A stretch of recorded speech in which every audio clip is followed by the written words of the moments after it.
봄에 들어선다는 입춘도 지나고 대동강물도 풀린다는 우수도 어제였는데 아직은 꽃샘추위가 여전합니다. 하지만 앙상한 나뭇가지 사이로 봄 기운이 느껴집니다. 성경에 나오는 나무 시리즈 설교를 계속하다 보니 이젠 그루터기 나무만 남았습니다. 그루터기의 사전적인 의미는 초목을 베고 남은 부분이죠. 나무의 밑둥치를 말합니다. 봄이 되면 잘려진 나무 밑둥치에서 연두빛 고운 빛이 고운 싹이 돋아날 겁니다. 단 그루터기의 생명이 남아있다는 가정하에서 새로운 생명은 어김없이 피어납니다. 겉보기에는 죽은 것 같으나 그 속에 생명을 가진 식물은 부활의 봄을 맞이합니다. 그리고 다시금 내년 봄을 준비하며 아름다운 꽃으로 벌과 나비 그리고 곤충들을 불러 모읍니다. 그리고 가을이 되면 새와 다람쥐, 청설모들에게 맛과 영양 만점의 귀한 열매를 내어주고 새로운 생명을 퍼뜨리게 합니다. 이처럼 생명을 가진 모든 나무는 누가 전수해주지 않아도 계절의 시간표대로 본연의 사명을 충실히 감당하고 있습니다. 서울에 있는 크고 작은 공원마다 공통적으로 나무들이 절비합니다. 그 중에 황당한 이름의 공원이 있습니다. 서울숲공원이나 북서울 꿈의 숲 이런 공원 같은 경우에는 서울이 온통 숲으로 뒤덮여 있는 공원으로 착각할 수 있습니다. 좀 애매한 이름이긴 합니다. 하지만 어떤 공원은 특정한 나무 이름으로 공원을 지칭하기도 합니다. 대학로의 명물인 마로니에 공원이 바로 그 대표적입니다. 사실 마로니에는 유럽 칠렵수 혹은 가시 칠렵수를 이르는 프랑스 말입니다. 그런데 마로니에 공원을 대표하는 가장 큰 나무는 희한하게도 가시 칠렵수가 아니라 그냥 칠렵수, 일본 칠렵수라고 합니다. 이 나무를 통상 우리는 마로니에로 알고 또한 그렇게 부릅니다. 하지만 예술가의 집 앞에 진짜 마로니에 두 그루가 나란히 자리를 잡고 있습니다. 머지않아 마로니에 공원에도 봄이 오면 사람들의 시선을 머물게 할 나무들이 고운 빛깔을 내며 사람들을 불러 모을 겁니다. 지금은 포켓몬고 게임 때문에 포켓몬 잡느라고 사람들의 발걸음을 불러 모으고 있습니다. 최근에 낙산공원은 피카츄가 나온다고 그래서 포켓몬을 하는 사람들에게 성지가 되었습니다. 왜 자꾸 이런 이야기를 하냐고요? 제가 청소년 사역을 하고 있거든요. 저는 겨울나무를 통해서 그루터기를 떠올립니다. 척박한 환경일수록 아무것도 남겨진 것이 없는 겨울나무와 그루터기는 그 어떤 나무보다도 절실하고 강력한 생명력을 퍼뜨리고자 합니다.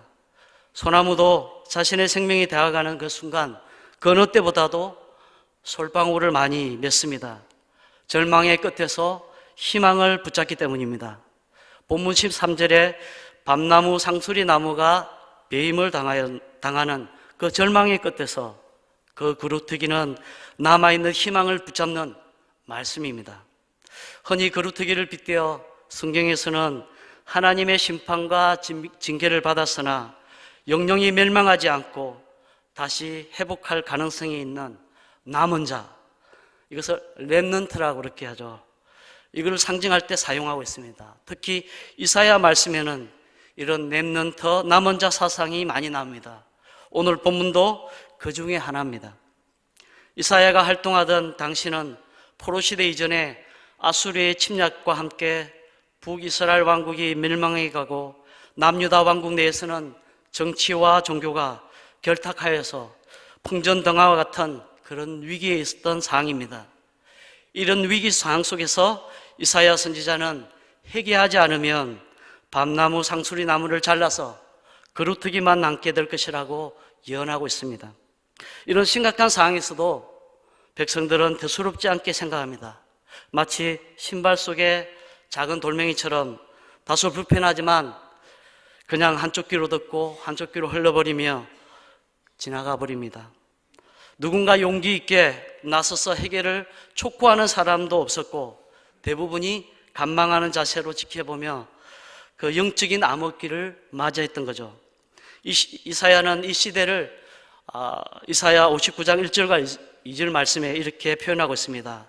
여호와의 손이 짧아 구원하지 못하심도 아니요 귀가 둔하여 듣지 못하심도 아니라 오직 너희의 죄악이 너희와 너희 하나님 사이를 갈라놓았고 너희 죄가 그의 얼굴을 가려서 너희에게서 듣지 않으시게 함이라. 자, 그러나 이런 절망 가운데서도 하나님은 이사야 선지자와 같은 영적인 예민함과 하나님의 음성에 귀 기울이는 사람들을 남겨두셨다는 겁니다. 열왕기상 19장 18절 말씀에 하나님께서 이스라엘 가운데 바알에게 무릎 꿇지 않은 7,000명을 남겨두셨다는 거 사실 아시잖아요. 난세의 영웅이 나오듯이 영적으로 혼탁한 시기에 이사야 같은 믿음의 용장이 나타나는 것 또한 사실입니다. 오늘 이 시간에도 이 시대에도 수많은 그루터기 속에서 하나님께서 남겨두신 자가 분명히 있을 겁니다. 강화문에서 한 손에 성조기를 들고 또 한 손에 오직 예수라는 포매를 들고 오신다면 얼마나 좋을까요? 지금까지 이 땅에 특히 대한민국에는 수많은 믿음의 용장이라는 분들이 요란하게 나왔는데 그분들 대부분이 이단 교주들이었습니다. 참 안타깝죠. 요즘 저 자신도 요란하게 제 이름도 실시간에 검색 상위권을 차지하고 있습니다. 사람들의 입에 오르내리고 있어서 이름을 바꾸든지 아니면 삶을 바꾸든지 그렇게 해야 될 지경입니다. 아무튼 하나님은 요란한 것을 별로 좋아하지 않나 봅니다. 열왕기상 19장 11절과 12절에서도 보면 하나님께서는 요란한 바람 가운데, 지진 가운데, 불 가운데 계시지 않고 세미한 소리 가운데 계시며 남겨진 7,000명을 말씀하죠. 엘리야 시대 북이스라엘이나 이사야 시대 남유다나 오늘날 대한민국이나 어느 시대 어느 곳이나 그렇게 남은 자 하나님의 거루터기에서 새순을 준비하고 계심은 분명합니다. 산불이 나면 나무가 타고 밑둥치 거루터기만 이렇게 온 산을 뒤덮게 되는데 그 거루터기 속에서 어떤 것이 생명이 있고 없고를 다 시커멓게 걸러졌기 때문에 잘 알 수가 없습니다. 그러나 봄이 되면 싹이 돋아나는 것은 그 뿌리에 생명이 있는 거고 싹이 돋아나지 않는 것은 타서 죽은 겁니다. 이처럼 땅속에 감춰진 거루터기의 뿌리에 생명이 있는지 없는지는 우리 육안으로는 잘 모릅니다. 그리스도인들도 겉보기에는 모두 비슷비슷합니다. 누가 리얼 크리스찬인지 진짜인지 누가 페이크 크리스찬인지 가짜인지 잘 구별하지 못합니다. 심지어 그것이 또 이단인지조차도 잘 구분이 안 됩니다. 그러나 그 속에 생명이 있고 없고는 삶의 열매를 통해서도 물론 어느 정도 알 수 있으나 하나님의 심판대 앞에 섰을 때 극명하게 분명하게 드러날 것입니다. 하나님은 동서고금을 막론하고 남은 자에 대해서 관심이 많으십니다. 가인에게 살해를 당한 아벨을 대신해 남은 자였던 셋을 통해서 또 사람의 죄악이 세상에 간영함으로써 심판하실 때 남겨준 노아의 가족들을 통해서 소돔과 고모라의 멸망 속에서 살아남은 롯의 가족을 통해서 온 땅이 가뭄으로 죽게 되었을 때 남은 요셉의 가정을 통해서 히브리 남자 아이들 모두를 죽일 때 갈대 상자 속에 살아남은 모세를 통해서 미디안 군사 13만 5천 명과 맞서서 항전할 때 마지막까지 남은 300명의 기도원 용사들을 통해서 등등 성경에는 수많은 남은 자들을 통해서 하나님의 구속사를 이어가고 있습니다. 이사야 10장 21절 말씀에 남은 자 곧 야곱의 남은 자가 능하신 하나님께로 돌아올 것이라 말씀합니다. 또한 이사야 11장 10절에서는 그날에 이새의 뿌리에서 한 싹이 나서 만민의 기치로, 이 기치라는 말이 변호하는 거죠. 깃발을 쓸 것이며 열방이 그에게로 돌아오리니 이새의 뿌리 그루터기로부터서 한 싹 곧 순이 돋아나서 예수 그리스도를 통해 생명운동으로 면면이 이어질 것이라는 것입니다. 여러분, 그리스도의 푸른 계절을 기치로 수많은 젊은이들을 주님께로 인도하신 한국 CCC 총재였던 고 김중근 목사님의 외침이 이제는 무색하게 들립니다. 지금 각 대학마다 개신교 선교단체들은 앙상한 겨울나무처럼 또한 잘려져 나간 그루터기처럼 생명이 피어나는 그리스도의 계절을 기다리고 있습니다. 겉으로 드러나 있지는 않지만 저는 그 속에 생명의 씨앗이 움츠리고 있다고 봅니다. 어쩌면 지금이 거품이 빠진 한국 개신교의 생명운동이 일어날 절호의 기회가 아닌가 생각합니다. 다윗이 통합 이스라엘의 2대 왕으로서 등극할 때 그를 따르는 참모들과 수많은 군사들을 적시적소에 등용을 했습니다. 당시 불안한 시국 속에서 튼튼한 국가 안보를 제우선으로 생각할 수밖에 없는 그 상황에서 칼 잘 쓰는 무사, 활 잘 쓰는 궁사, 말 잘 타는 마병 등 각 지파별로 수백에서 수천 명씩 선발하였습니다. 그런데 다윗 왕을 도와 이스라엘 건국하는데 중추적인 역할을 맡은 지파가 있었습니다. 물론 다윗이 유대 지파니까 유대라고 할 수도 있습니다. 유다 지파보다 더 중요한 역할을 한 1등 공신은 바로 이사갈 지파입니다.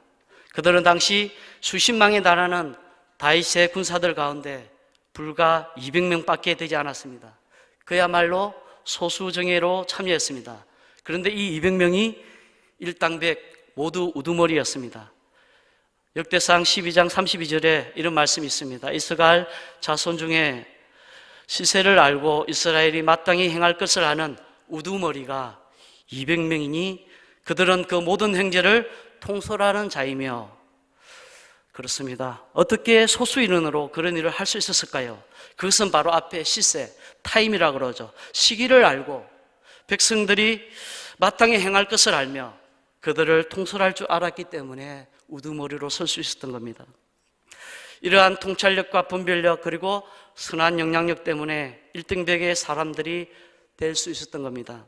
오늘날 이스라엘 지파처럼 영적 기상도를 알고 마땅히 감당해야 할 주요 사명을 남은 자 소수를 통해서 하나님의 나라를 회복할 것이라고 믿습니다.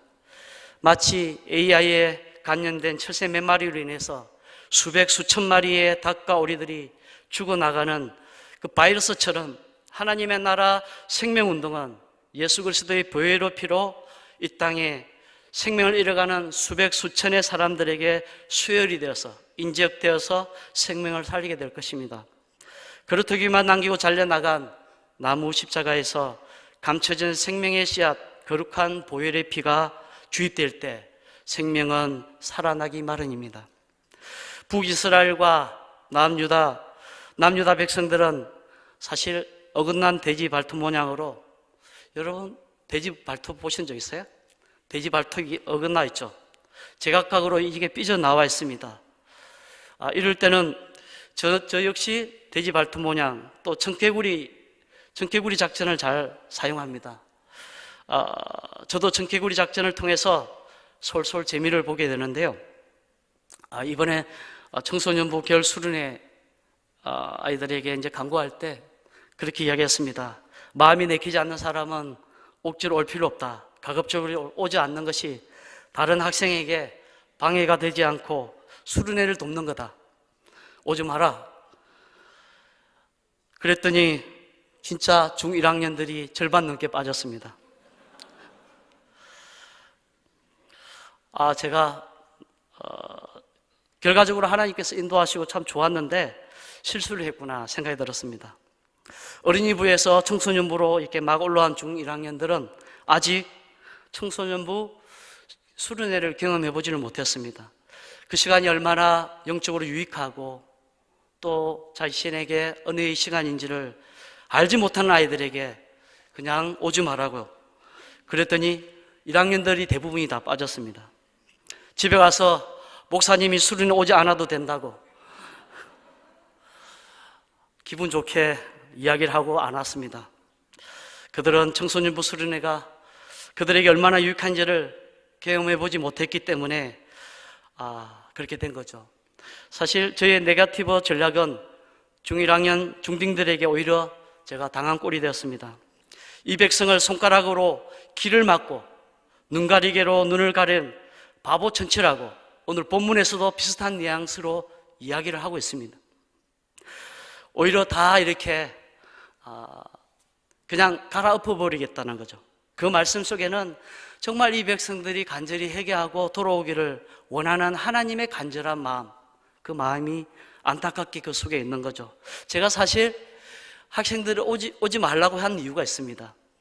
그랬더니 결과적으로 많이 오거든요. 수련회에 차고 넘칩니다. 억지로 데려가게 되면 아이들이 발을 빼는데 안 올 사람은 안 와도 된다. 남은 자들은 우리가 정말 신나게 놀고 신나게 은혜 받겠다 하면 아이들이 오게 되는 거죠. 이게 네거티브 전략을 썼는데 이스라엘 백성도 하나님께서 시기 나게 해서 그들을 이렇게 돌아오게 하는 그런 전략들을 가끔씩 쓰시죠. 이웃 나라를 들어서 그렇게 하기도 하고 이 돌돌려도 어른이 아브라함의 자손이 되게 하겠다고도 하시는 이유가 그게 있습니다. 하나님께서 그들을 돌아오게 하기 위함이었죠.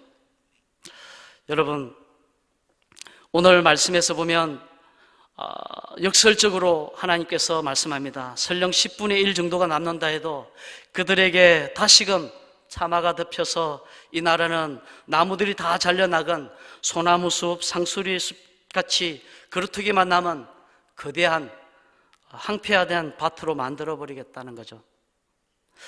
하지만 그 그루터기 안에는 거룩한 씨가 남겨져 있다는 사실을 또다시 우리에게 희망의 말씀으로 희망 고문을 하고 있습니다. 목이 곧은 백성들을 다루시는 하나님의 방법은 어설프지 않습니다. 아주 끝장을 보겠다는 거죠. 하전을 일구기 위해서 야산을 완전히 태우듯이 생명의 숲을 다시 일구기 위해서 그루터기를 다 남아있는 나무들을 다 잘라서 다 황폐한 밭으로 만들고 그 속에서 새로운 생명들을 통해서 열매를 맺게 하겠다는 겁니다. 그 누구보다 회복을 원하시는 하나님의 강력한 메시지가 이보다 더 강력할 수는 없다고 봅니다. 유대 땅의 회복을 의미하는 동시에 바벨론 포로의 생활 이후에 다시 돌아와서 유대 민족을 재건하겠다는 겁니다. 하지만 다 잘라져 나간 밤나무, 상수리나무, 그루터기를 바라보는 이사야의 마음은 아팠습니다. 이것조차 깨닫지 못하던 백성들의 눈과 귀를 바라보면서 마음이 닫혀있는 그들을 보면서 이사야는 답답했던 거죠. 사실 어른들의 잘못과 범죄함으로 인해서 영문도 모르고 전쟁의 참상을 갖고 포로신세가 될 그 어른들이 아닌 그 다음 세대들을 바라볼 때 마음이 찹찹한 거죠. 회복은 그 어디에도 찾아볼 수 없는 그런 상황이었습니다. 눈에 보이지도 않고 손에 잡히지 않는 그루터기 안에 생명, 그 거룩한 씨처럼 땅 속에 뿌리 속에 흙 속에 있는 그 뿌리처럼 눈에 드러나지 않는다는 거죠. 그래서 믿음을 갖기가 쉽지가 않습니다. 비단 이것은 오늘날 이 땅의 청소년들에게 기성세대들이 가져야 할 책임이 분명히 있음을 우리도 알아야 되죠. SNS에 올라온 글 중에 공감을 많이 받은 그 사춘기 청소년의 고민의 글이 있습니다. 물론 우리 교회 청소년은 아닙니다. 열심히 공부해봤자 뭐합니까? 잘해봐야 내가 갈 수 있는 대학은 뻔해요. 어쩌다 좋은 대학에 간다고 쳐요. 좋은 대학에 입학했다고 좋아한 선배들은 취직이 안 돼서 백수이고요. 대기업에 입사했다고 가문의 영광으로 생각했던 삼촌은 틈만 나면 회사 때려치우고 싶다고 말해요. 이런 내용입니다. 올해 청소년부에서 청년부로 올라가는 고3 졸업생들 대학 진학과 진로 문제가 지난주부로 모두 결정이 되었습니다. 대부분이 대학 진학을 했고 어렵게 재수를 결정한 친구, 그 와중에 또 취업을 선택한 친구들도 있습니다. 저는 그들을 통해 예수 그리스도 안에서 희망이 있음을 분명히 발견했습니다. 사실 고3이 되면 공부에 집중하느라 교회 안 나는 것을 당연하게 받아들이는 한국 교회 분위기와 또 믿음의 학부모들조차도 그렇게 생각하고 있습니다. 그러나 저는 분명 아니라고 말씀드립니다. 저는 고3이 되면 오히려 더 그들에게 선배처럼 살아라고 강조합니다. 달리 말해서 기독학생으로서 대학 입학을 위해서 1년 동안 교회 출석보다는 공부만 매진하라. 달리 말하면 신앙을 내려놓고 공부에만 집중하라는 것은 기독이 빠진 기독학생이 아니라는 그냥 학생이라는 말입니다. 반대로 기독만 강조하고 학생으로서 정체성을 약화시키며 공부를 소홀히 하고 교회만 맴도는 그런 친구는 더더욱 아니라고 봅니다. 특히 조급하고 답답한 마음에 부모들은 주일 예배와 수련회 시간조차 아까운 시간으로 생각하는 그 순간부터 기독 학부모로서의 정체성은 흔들리기 마련입니다. 여러분, 기독 학부모가 어떤 부모입니까? 기독과 학부모가 함께 이렇게 강조되어야 되는데 학부모들이 옆집에 이제 아주머니를 만나게 되면 생각이 바뀌는 거죠. 아이들을 닥달하기 시작합니다. 그동안에 이렇게 교회 나오는 것을 지켜봤던 부모도 불안해지면서 학원을 보내고 주일날 교회를 못 가게 합니다. 이것은 저는 아니라고 봅니다. 어쩌면 마치 모래시계의 모래알이 아무 의미 없이 이렇게 빠져나가는 것 같은데 모래가 다 빠지고 보니까 5분이라는 시간을, 정확한 시간을 알려줄 때 그 빠져나갔던 모래알은 결코 헛되이 지나간 것이 아니라는 거죠. 이건 실제 실험을 통해서 나온 것으로 하루 종일 쉬지 않고 도끼로 나무를 찍은 사람과 50분 동안 열심히 일하고 10분 쉬면서 재충전과 경우에 따라서는 도끼날을 간 사람 8시간이 지난 후에 결과는 어땠을까요? 하루 8시간 작업이 끝나기 전에는 불안하죠. 그런데 8시간이 다 지나고 보니 결과는 여러분이 예상한 대로 그대로 이루어졌습니다. 10분 쉬었던 사람, 신과 재충전을 가졌던 사람이 더 많은 나무를 잘라냈다는 거죠. 우리에게 있어서도 조급함이 얼마나 우리의 신앙에 있어서 마이너스가 되는지 모릅니다. 모든 것이 빠르게 변하는 하이테크 시대에 우리의 치명적인 실수는 조급함이라고 봅니다. 이 조급함, 우리의 믿음의 눈이 보이고 손에 잡히고 자신의 경험과 계산대로 믿을 만한 것은 믿고 따를 만한 것은 따르는 그런 오류를 범할 수 있다는 거죠. 여러분, 그렇지 않습니까? 우리가 믿음이 있노라 하면서도 사실을 알고 보면 내가 믿을 만한 것을 믿고 붙잡을 만한 것을 붙잡고 내가 바라볼 수 있는 한도 내에서 바라보고 있지는 않습니까? 성경에서 하나님께서 쓰임받은 인물이 공통적으로 나타나는 요소는 인간의 책임 부분과 결과를 하나님께 맡기는 신앙이 만나는 그 서이스파 지점을 가지고 있다는 겁니다. 다윗은 사무엘상 17장 37절에서 이렇게 말합니다. 또 다윗이 이르되 여호와께서 나를 사자의 발톱과 곰의 발톱에서 건져내신적 나를 이 블레셋 사람의 손에서도 건져내시리이다. 사울이 다윗에게 이르되 가라 여호와께서 너와 함께 계시기를 원하노라. 아멘. 앞에 말씀에 사울은 부정적 경험에 근거해서 너 같은 애송이가 저 거인 골리앗을 어떻게 상대를 하겠다는 거냐, 그것도 물맷돌로 아스라 그만둬 말렸습니다. 그런데 다윗은 어떻게 이야기합니까? 다윗은 앞에서 긍정적인 경험, 신앙의 경험을 가지고 있었던 거죠. 인간의 책임 부분에서 자신이 열심히 가장 잘할 수 있었던 물맷돌로 정확히 맞추기만 하면 엄청난 능력이 나타난다는 사실을 경험한 거죠. 사자나 곰도 능히 물리칠 수 있는 그런 것들을 경험한 거죠. 그래서 인간의 노력과 하나님의 능력이 합쳐지는 그 스윗스팟에서 이는 달리 곰이나 사자와 달리 골리앗도 별 다르지 않다고 생각했던 거죠. 그래서 저는 이 물맷돌이면 충분하다고 그리고 나갔던 거죠. 그래서 사무엘상 17장 45절에 보면 다윗이 블레셋 사람에게 이르되 너는 칼과 창과 단창으로 내게 나오거니와 나는 만군의 여호와의 이름 곧 네가 모욕하는 이스라엘 군대의 하나님의 이름으로 내게 가노라 이렇게 말씀합니다. 그렇지만 오늘날 우리 믿음의 사람들 속에 다윗처럼 긍정적인 경험 대신에 사울같이 눈에 보이는 현실에 좌절한 나머지 메뚜기 컴플렉스에 걸려서 믿음은 싸뚝싸뚝 이렇게 잘려나간 그런 그루터기만 남아 있습니다. 그럼에도 불구하고 하나님은 이 은혜의 그루터기 안에 거룩한 씨를 구원의 불씨를 남겨두셨다는 사실입니다. 할렐루야. 이사야는 히브리어로 여호와의 구원이라는 의미를 가진 그 이름의 뜻이 있습니다. 선지자로서 남유다의 우시야, 요담, 아하스, 히스기야 4대에 걸쳐서 활동했는데 예루살렘 중심으로 활동을 했습니다.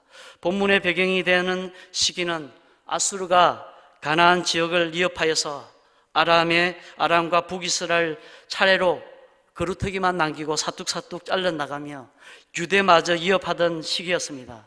이런 상황에서 이사야는 이스라엘과 유다와 주변 국가들의 제약상을 고발하고 그들에게 임할 하나님의 심판을 선포했습니다. 그리고 심판한 아수르와 바벨론도 하나님께서 그루터기처럼 나중에는 잘라버리죠. 결국 하나님의 백성들을 이 그루터기 속에서 회복시키겠다는 희망의 말씀을 하고 있는 거죠. 그런데 그것이 어떻게 가능할까요? 그것은 완전히 달려나간 그루터기에서 한 싹이 나오듯이 다윗의 씨로부터 예수 그리스도 한 싹이 태어나서 생명을 꽃피우고 구원의 열매를 맺게 하시겠다는 겁니다. 그의 이름의 뜻대로 여호와의 구원, 하나님의 나라가 이 땅에서 회복되기를 예언하고 있는 겁니다. 유대 전승에 따르면 이사야는 왕족입니다. 그의 아버지 아모스는 선지자 아모스와는 다릅니다. 동시대 활동했던 아모스 선지자가 아닌 그의 아버지 아모스는 동명이인으로 요아스의 아들이었고 아마사의 형제였습니다. 그렇게 아마사의 아들 우시야 왕 때 이사야가 만난 것은 결코 우연이 아니었습니다. 왕궁도 비교적으로 왕족 출신이었기에 자유롭게 드나들 수 있는 사람이었습니다.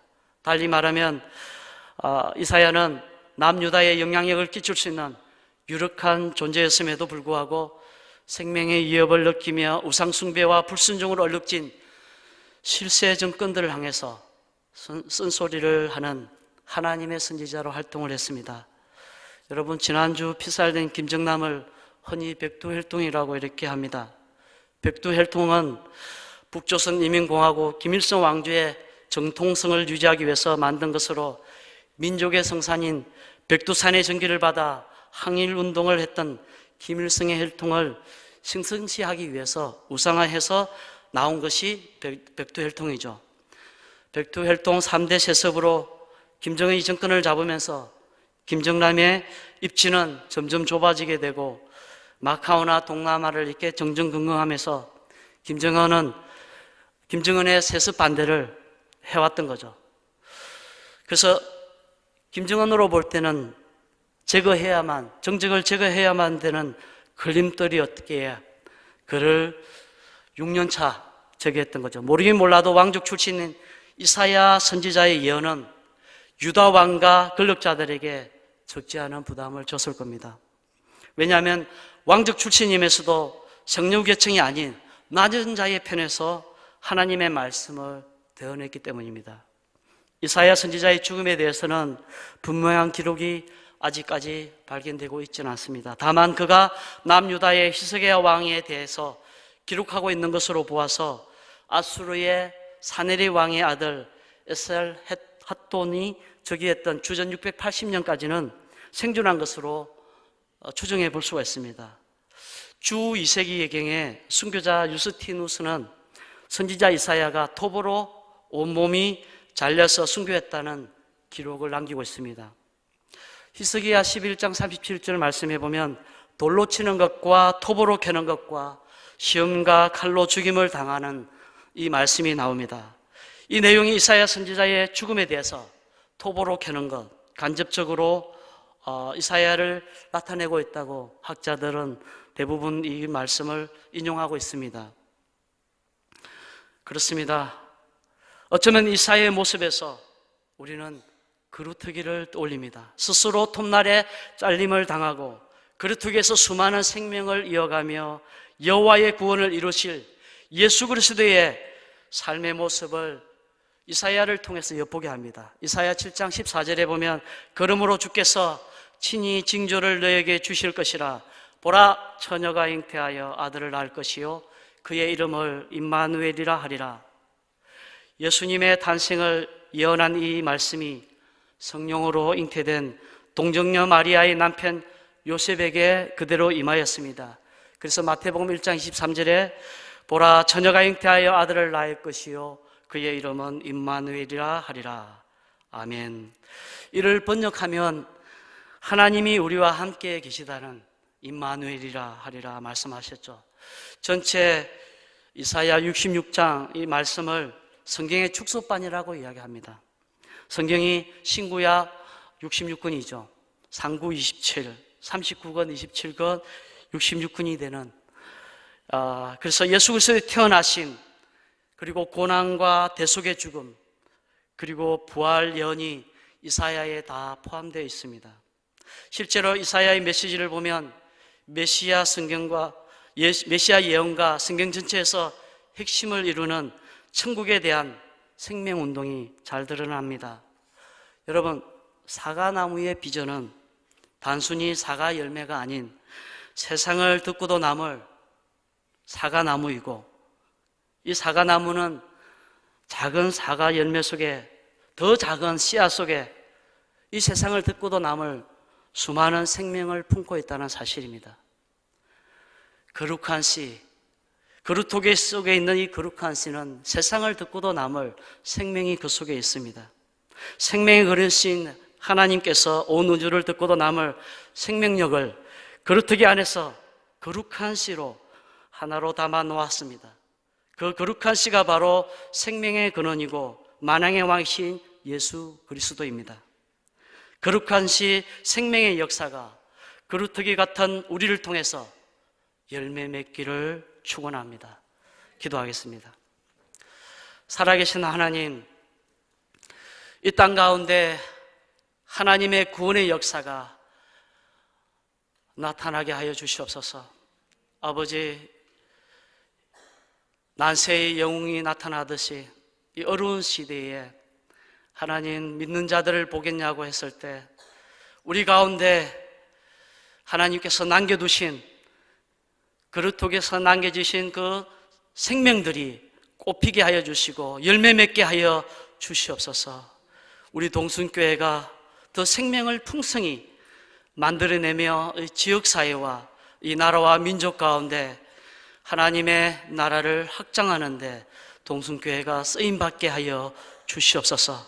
오늘도 함께 하심을 감사드리며 예수 그리스도의 이름으로 기도하옵나이다. 아멘.